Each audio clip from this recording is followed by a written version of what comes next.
And hello everyone, it is Peter Sam the Nora Gauge Engine here. Season 7 is up for the Reranked today, and I gotta say, this was pretty difficult. I don't think there's truly one bad episode in here, and that's quite a feat. But there shall always be a worst episode, and that is... Number 26, Trusty Rusty. Trusty Rusty is guilty of conforming to the Rusty is right, Duncan is wrong trope that the writers often use with the pair. Why couldn't this have been flipped on its head and have Rusty be in the wrong for once? There's a cool bridge collapse, but apart from that, what really is the point of the episode? It teaches the same moral as we've seen before, and practically nothing new about the pair's dynamic is explored. It's not horrible, it's just disappointing. Number 25, Bad Day at Castle Loch.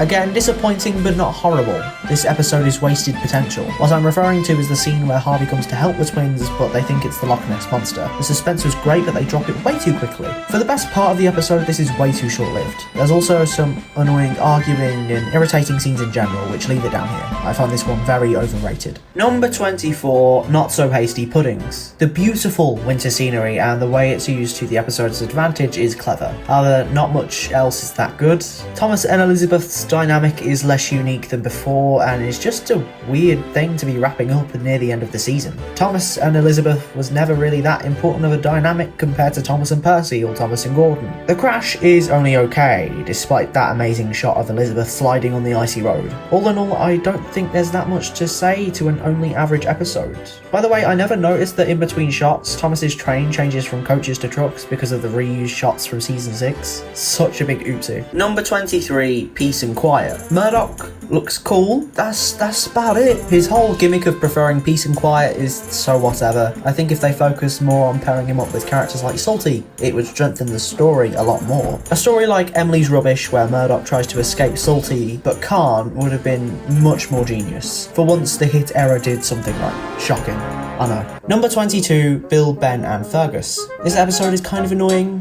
Bill and Ben are mean to my boy Fergus, who isn't the most likeable here either. There's a great scene where Fergus is crushed by falling rocks, and it really shows his brave character as he saves the China Clay twins at the cost of himself. However, when this is paired with the irritation that every main character brings, it isn't pleasant at all. I remember watching this as a kid and enjoying it a lot more than I do now, which is quite sad. Number 21, Rheneas The Rollercoaster. Yeah, I was way too nice to this one previously. What was I thinking? This episode's only okay at best. There's some nice use of camera angles, and the runaway is fun for a while, but it makes little sense as to why Rheneas can't stop, as the sets on which the cool camera angles are used are just normal flat ones. The story's fine, no real problems, but it's not really that good honestly, especially because there's another narrow gauge episode with a runaway. Number 20, The Runaway Elephant. Duncan is okay here. The whole concept is so cliche that it just comes out feeling unfinished and not distinguishable enough to be cared about. The whole elephant statue thing is fun, but all it does is be heavy enough to cause a runaway. Why not have someone else take that train and have Duncan think the elephant's real and have him run away into a pond? By the way, that ending line, "Hooray for Duncan's mistake," cheered the engines, is hilarious. I don't know why, but it just is. Overall, this one feels rushed, but ultimately fine. Number 19, Toby's Windmill. So this isn't number 1 anymore, obviously. I think the story's still sweet, but it's wrapped up so quickly. The resolve is so sloppy that it hurts. It feels like Toby doesn't drive the plot apart from when he crashes into some flower trucks. The storm scenes are cool, and the whole concept and plot are sweet. It's just that sloppy, rushed ending that Toby doesn't really do much for. Also, can we touch on how Toby's Windmill didn't use the windmill from the marshlands that we see in every single intro sequence? Why? Everyone that talks about this episode now thinks it would be a great idea, so why didn't everyone back then not take it into account? Well, they might not have had the set for it, and plus that windmill is so far away from the track that it would have been difficult to reshoot regardless. It is a shame, and I do agree that maybe something could have been done, but I guess that's one of the downfalls of season 7. Corporate espionage. Number 18, The Spotless Record. The Spotless Record brings a great new character in Arthur, who is probably the engine the writers focused on the most in season 7. Albeit for good reason, because Arthur's fucking cool. His theme is amazingly catchy and his character is so right. However, the story's kinda shit. Thomas plays a trick on Arthur for seemingly no reason. Well, there is a reason. Thomas doesn't like Arthur, but that's piss poor, causing a crash, and Thomas apologises. This is very meh. Thomas seems so unreasonable here, and I would have thought he'd stop being a total knob goblin by now. There are good scenes here and there, like when the fruit goes everywhere in that sweet ending scene. Other than that, it's kinda weak. Number 17, Something Fishy. Another Arthur episode that further explores his character. However, this episode's still only okay. Thomas's crash is kinda funny, but everything around that and the ending are again very bland. It's just the tank engine whining about fish, because Thomas doesn't like fish, guys. guys, did you know that? It's not like he's had multiple stories exploring that very same hatred. This episode handles Arthur better and expands upon him well, which is why it's above the Spotless Record, but it really is just average at best. Number 16, What's the Matter with Henry? If it weren't for Emily, this episode would be way further down. I'm not one that despises the story anymore because it represents the crew's memories with Henry, them helping to tell Henry's story of overcoming illness. Thomas and Percy are absolute twats, and I hate seeing Henry in such a state, but Emily saves this episode because she's the voice of reason and actually helps instead of being horrible. I like how meta the ending is though, as one last testament to the Green Engine's most notable arc. I think this episode is actively trying to be that, a testament, as the crew won't get to work with Henry again. Sad times indeed. Number 15, Percy gets it right. The way Sir Topham just actively disregards Percy is kinda sad. I swear there's a personal vendetta there. First Middle Engine and now here. Aside from that, this episode does decently. A harmless, charming 5 minutes with a nice enough crash and a sweet resolution. When I think of Season 7 and all of the elements that make it sweeter, this has all of them. I just believe that other episodes higher up on the list do these things better. Number 14, The Old Bridge. Now, I'm not saying this episode is amazing or anything, but I think a lot of people give this one a hard time because of how similar Skarloey is here to Season 9 onwards. I can see what people mean, but surely Skarloey overcoming his trauma from dangling off a fucking bridge is the main takeaway, not the fact that he's a coward, right? Sure, Skarloey acts a bit childish for a few moments there, but when Rheneas is in danger, Skarloey immediately drops all of that fear to rescue him, which is why this episode does so well. The bridge set also looks super unique and stands out from that ugly one in Trusty Rusty, and overall, it's really not that bad. Number 13, Best Dressed Engine. The writers tried so hard to include Murdoch here because they forgot to give him a second episode, and it's so transparent. But let's talk about that. Runaway and Gordon, the true star of the episode. The Runaway, what causes it and what happens during it, is definitely something I could see in Audrey's writings. It's so charming yet exhilarating to watch that I love it. Gordon here though contrasts a bit to his character in Gordon and Spencer, as he's so dignified and uptight here, but so much like Edward in the other episode. It's such an odd character shift. Nevertheless, it's such a fun ride with a sweet concept that you just can't not love. Number 12, 3 Cheers for Thomas. What a sweet resolution to the classic era. It's a low-key, humble send-off that makes you glad you watched. What it lacks in story and intensity, it makes up for with the charisma it gives and the pride it makes you feel to be a fan of this amazing show. It was the finale we deserved, and I'm so glad it's the one we got, even if the DVDs don't agree. I'm glad they used the music from Let's Have a Race song back in Series 3, because again, it gives a perfect send-off that references one of the best Season 1 episodes. Number 11, The Grand Opening. For all of the confusing story beats this one has, I think it really has some entertainment value. It's an episode where you can just sit back, relax, and immerse yourself in the narrow gauge adventures that Skarloey goes on. That bastard balloon makes a reappearance, and it's still just as beautiful and makes the whole episode a lot more peaceful and dreamier. So Topham Hatt's parts are funny too, adding some nice flavour into the episode. It's no Lady Hatt's birthday party, but it does have legs to stand on, and a very immersive and tranquil vibe. Number 10, Snow Engine. I see why people love this episode. It's an expansion to Oliver's character in a setting and direction not really seen before, as much as this really does seem like Thomas's arc all over again. Toad getting a role adds some great lines to the episode and makes the scenes much better. The crash, concept, and what happens as a result is also fantastical and ironic that it really is hard not to love. The real question is here though, how do those kids manage to build a snowman that big? Are they snow engineer experts? The world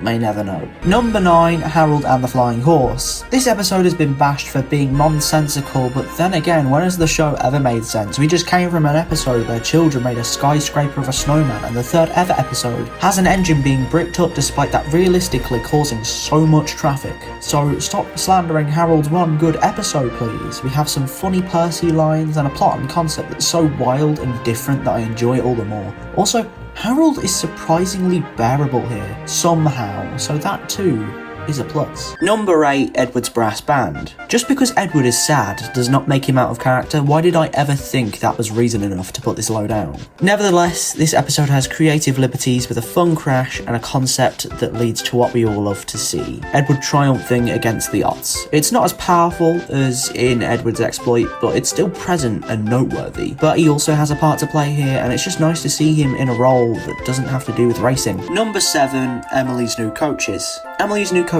is a very decent start to Season 7. Emily is such a well-developed, interesting character who has not only a great design, but a great personality as well. We see it all throughout Season 7 in episodes like What's the Matter with Henry and Salty Stormy Tale. But we aren't focusing on those right now, we're looking at this episode, and it's a great introduction to that character. It can be slow, but picks up the pace when Oliver gets stranded on a set of points. So, in the face of danger, Emily proves herself to the others and the audience. It's a very good episode to analyse, what can I say? Number 6, Gordon and Spencer. This one is a fan favourite and I can understand why. Spencer is another good character who's clearly had thought and effort put into his personality and design. Such a beautiful engine. Gordon also has an amazing role to play as well, becoming the Edward to Spencer's Gordon, as it were. The engine has come full circle, becoming wiser and a lot more helpful. He's finished his 7-season long arc and the end result is this satisfying 4.5 minutes of gold dust. Number 5, the Refreshment Lady's Tea Shop. This one is not really one that many people appreciate all that much, and that's okay, but with how chaotic and insane the season is, a slower and calm episode is much appreciated. This episode is pretty immersive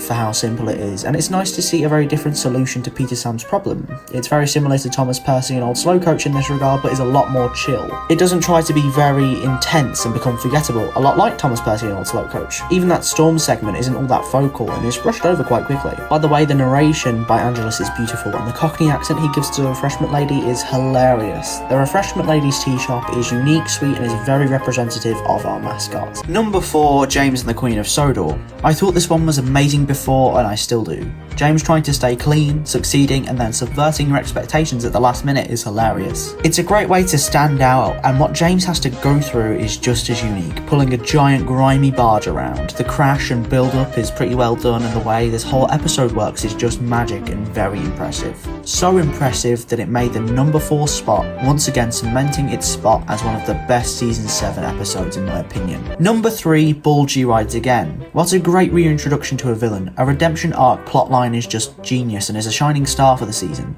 Bulgy was always the superior anti-rail villain, and I think will remain that way until the end of time. His trials and tribulations on his first day back are quite amusing, and the whole concept of a vegetable bus is just so stupidly funny. How'd you even come up with that idea? What drugs were they taking? All in all, this one isn't too intense either, but manages to make it this far up here through the sheer insanity and humour the story offers. Number 2, Salty Stormy Tale. What a story. The tonal change is quite impressive here, going from Salty being mocked by Percy and Thomas to the Diesel fighting a fierce storm and saving a ship from crashing with some help from our boy Fergus. I do love that guy, I wish he was around more. But by the end we get the satisfaction that everyone appreciates Salty and that he'll no longer be mocked. Emily is very intriguing here. She's become really involved and has clearly gained some confidence since her debut. It adds a nice touch. This episode would be number 1 if not for what I believe our actual number 1 is. The best Season 7 episode. Number 1, Fergus Breaks the Rules. To everyone that doesn't like this episode, I'm going to try and convince you now and then go and watch it. Hopefully you'll see what I'm talking about.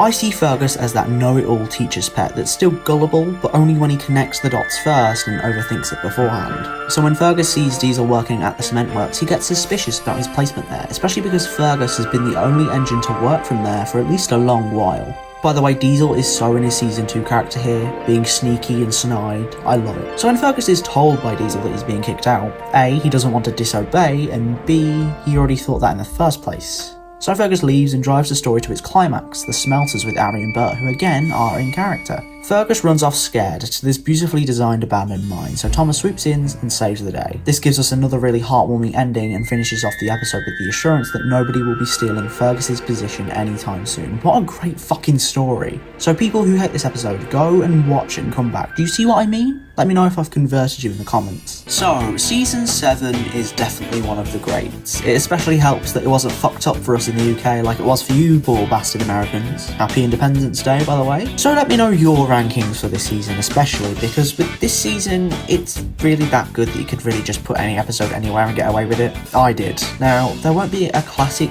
series, just season re-ranking.